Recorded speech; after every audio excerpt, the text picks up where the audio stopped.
ওই বেটা দুইটা আম তো পড়ে গেল গা, কি করবো এটি? আরে ওই দুইটা বাদ দে, তুই নাম আগে, পরে বাক করে লো মনে।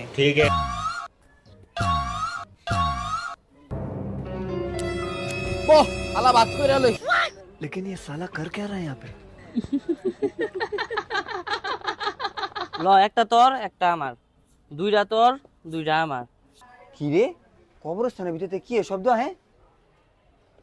তিনটা তোর তিনটা আমার। ওই বেটা কবরস্থানের ভিতরে দুইটা ভূত লাশের ভাগাভাগি করতেছে বেটা। কষ্টি মামা চল তাহলে দেখে আইগা। চারটা তোর চারটা আমার, পাঁচটা তোর পাঁচটা আমার। ওই বেটা বাইরে যে দুইটা আছে ওই দুইটার কি করবো? আরে বেটা বাইরে যে দুইটা আছে ওই দুইটা চিন্তা করিস, এই দুইটারে পরে ভাগাভাগি করে লো মনে।